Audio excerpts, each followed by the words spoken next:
Hello, record executives, and welcome to Circuit Court Entertainment, where we discuss how laws and history affect all forms of media. I'm your host, Mina, and today we are discussing something I mentioned in a previous episode. Last episode, in fact. Payola, which is both fascinating and full of allegations. Let's get started. Payola is the technically legal act of, it's basically a bribe. Promoters, record executives, whomever, bribing people into playing or not playing certain songs. Well, versions of this have been going since before record sales. We have reports of people being paid to sing songs at vaudeville so the sheet music would sell. It came into prominence in the 1950s and is most linked with radio DJs. Alan Freed was one of the most prominent DJs and music tastemakers of the 1950s. He popularized the term rock and roll and gave significant radio play to black musicians of the time. While records of single songs or singles had existed mostly since the invention of the Victrola in the 1870s, it wasn't until 1948 that the LP, or long play record, now mostly called vinyls or records, were invented, and it wasn't until the 50s the concept really took off. With radio still providing how people found their music, who was played on the radio did matter quite a lot. So when Freed became popular and played black musicians, their record sales and their prestige shot up. He was working in Cleveland in the late 40s and early 50s. It was a major place for local acts to become national acts, and after an event later considered the first rock concert broke attendance capacity at the space, the national stations took notice. He moved to New York stations in 1954, which I can't find how far the station, WINS or WINS, broadcasted, but it was a significant radio station at the time. Freed worked there until 1958 when he was arrested for instigating a riot. By all accounts, it was a joke about a concert he was hosting that was deliberately misinterpreted by the police. And then shortly after that, the Payola scandal hit. During the late 50s, it eventually became apparent that the radio, so useful for getting songs noticed by people, was being rigged. None of my research is showing how exactly it was leaked, but it seemed to have been a combination of Congress investigating the quiz show scandal, what got me interested in how law and history affect media in the first place, and will be a special episode in the future, and Chuck Berry discovering that Alan Freed had a co-writing credit on his song Maybelline, a song Freed absolutely did not write. The scandal that came out of it became known as Payola for, well, no one really knows why. But what was known is radio DJs were given money, favors, cuts of the record money, a lot of things to either play songs or not play songs, or to adjust the song's popularity. Alan Freed was already out at WINS by this point, but he only broadcasted for 2 more years. Multiple DJs either resigned or quit when asked to sign affidavits saying they didn't take payola. Dick Clark claimed he had not been bribed, but he also divested from some record contracts.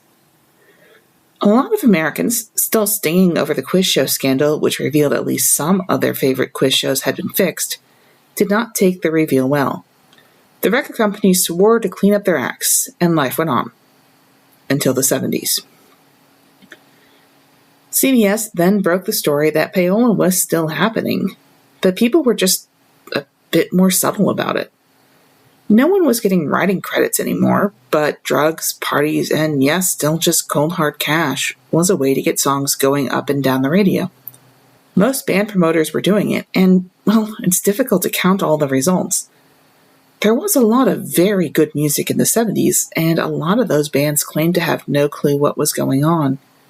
We obviously don't know how much of that is true, but people at the time noticed changes. The 1974 CBS report talked about how top 40 stations turned to top 20. At this point, it's still 2 decades before the 1996 Telecommunications Act removed limits on owning radio stations, but the average listener could tell something was up. There was also less songs playing, the same major labels monopolized the higher charts, and sometimes songs' popularity compared to requests or CD sales were out of balance. To top all of that off, there was distinct proof the mob was getting involved, either by counterfeiting records or by demanding cuts. The CBS report interviewed multiple people reporting on getting hurt by the mob or being paid off by them to manipulate the charts. At least one person, Morris Levy, was convicted of extortion related to music sales. Things quieted down yet again until the 90s and 2000s. You see, there was this newfangled thing called email. It became a tool for promoters, and between the 1996 Communications Act and the fact several stations had put one tastemaker that wasn't a DJ in an attempt to keep them from getting bribes, well, the radio promoters had fewer people they needed to bribe. In the early 2000s, Eliot Spitzer at the New York Attorney General's office found out about some suspicious emails. Namely, that music promoters had been emailing radio stations to either boost up their own artists or knock down others. And while money was still viable, in some cases there were often ambiguous bonuses. Trips, extra tickets, special concerts, and other items that were not as explicit as cash still often carried the day. Emails, still very new and no one realized they could be tracked or read by other parties, from promoters would ask how much the station would need for a number of spins, or if they could knock artists down a peg or two. One email, for example, says, "I'll give you B2K early and a guaranteed spot in rotation next week for $1,500. This was counter-offered with $2,500 for airplay of the band B2K and Kelly, possibly Kelly Clarkson, but unconfirmed. Part of the reason this was still viable was due to radio homogenization. The 1996 Communications Act I mentioned earlier got rid of limits on how many stations companies could own. For example, while before a company could only own at most 40 stations and no more than 2 AM and 2 FM in one market, broadly speaking, that's a major city and its surrounding areas, or another area that would have roughly the same amount of people connected by regional specifics. By 2015, Clear Channel, later rebranded to iHeartRadio, owned roughly half of radio stations. It's since fallen and they are now having bankruptcy problems, but they still own the lion's share of radio stations. So, that's fewer and fewer people you need to bribe. Music was still mostly sold over CD, and CD was at the peak of their sales in the late 90s and early 2000s. Payola was streamlined by buying tickets to concerts that would go empty or giving fictitious winners the money prize to hide it was actually a station exec getting it, or giving people trips, or in the case of Sony BMG, a record company, giving people PlayStation 2 equipment, as Sony owns both the PlayStation and BMG. And if you were a station that stuck to your guns and refused Payola, the companies would hire people to call in and request the songs. There are reports about asking people of certain genders, ethnicities, ages, etc., including children, to call in and request songs to give a vibe of who the artist appeals to. So they still manipulated the charts, and the companies only paid labor costs. This is also why the major records labels dominate the radios. WB, Sony, and Universal have the money to pay these bribes, do wide releases on CD, and have access to synergy, or putting one and another to cross-promote it. For example, it can be cheaper to put bands owned or distributed by Sony BGM into Sony movies. There is also legal ways of having promoters and stations meet, and larger studios can hire more promoters to keep their songs on the studio's radar. These are all options that the independent labels don't have in their expenses, and while the bands may be talented, the music landscape makes them harder to find. In 2001, the iPod was introduced. While not the first MP3 player, it was the first to really make a splash with the public. Music was now bought digitally, and unlike with CDs or records, you could go buy singles like it was in the very early days of vinyl. With music editing software and digital bands being a thing that exists now, it was easier and in some ways cheaper to make your own music and sell it online. YouTube was founded in 2005, and that also helped. Justin Bieber, Rachel Ziegler, and Carly Rae Jepsen are just 3 people who found success on YouTube. But while that may allow some people to get in an edge, there is just a lot on YouTube. I don't know how much, but I could probably watch new things for the rest of my life and still find stuff to watch. And like with the independent route, it can be hard to get the true talent to the top. Another path to the top could be industry plants. One of the more infamous in recent memory is the tramp stamps that, look, Tumblr managed to run them off the site in about 5 hours. So it's obviously not always successful. But if you do manage to arrange it so a group can appear to be completely independent while still benefiting from the purse strings of the larger studios, you could have a great success story on your hands. And rumors of plans have dogged greater singers who have found success as an independent artist, but whose family has ties to music studios or some other advantage the average person won't have. The other is still Payola. Cardi B has been dogged by accusations of payola for her career, but while she can't be the only one, the searches for others have been filled with my next subject, Spotify. Spotify has been accused of a lot of things over the years, but today we're just talking about Spotify's royalties. Normally, royalties consist of a certain percentage of each sale. Instead, Spotify has a portion of money it sets aside, and the more streams of music you have, the larger cut of the pie you get. But with it being 0.0043 cents per stream, it takes a while for you to get anything significant. It's very complicated.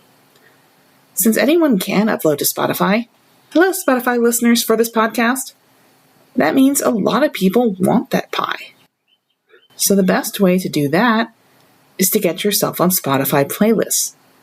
If you boot up Spotify now, you'll see playlists that are theoretically crafted for you, or playlists designed by Spotify you can search for. As of 2024, you can pay a rate to be put on those playlists, or at least have a better chance. And that is definitely a form of payola. But that's not the only way. The other way is to game the system and basically be a fake artist. It's been reported that Spotify will make fake artists or music. There are some real artists who will make music, then it gets released under fake names, and then Spotify puts it on their playlist rotation at a higher volume than other songs. Especially chill-out music used for studying or sleeping, so people will leave it on for hours without fiddling with it. And hey, if Spotify owns that song, then they get a piece of their very own pie too. Payola is a mess. The fact there are only 3 major labels competing for attention, radio stations being owned by most of the same people, and the decline of DJs as tastemakers, it's harder and harder for songs and singers to make a mark. And while they were brought down by payola, the exact reason why it happened and how it was so widespread is unclear. Considering how widespread it was in the 50s with all the different DJs, points to something more systematic than just greed. Either way, it's hard to fault smaller and independent singers for trying to slide over $20 to make sure their songs get played somewhere. But it wouldn't be so much of an issue if the big records didn't do so much of it. And since it's at worst illegal and at best unsavory, there aren't really concrete records, but so many accusations. Companies like Bandcamp may try to make sure singers get more of their fair share as the physical media market declines. But like many modern markets, with a few major players and some indies, it's going to take more than that to get back to some parity. After all, in 1979, the Buggies boasted "Video killed the radio star." And in 45 years, who knows who or what else is buried in the music cemetery?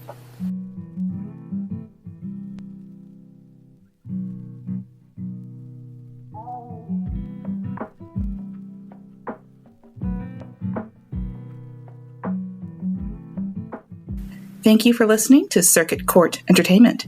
If you found this episode interesting, please tell others as this is a new podcast. Please subscribe and leave a review on all the major podcast services. You can find me on Twitter at CCEPod and Tumblr at Circuit Court Entertainment.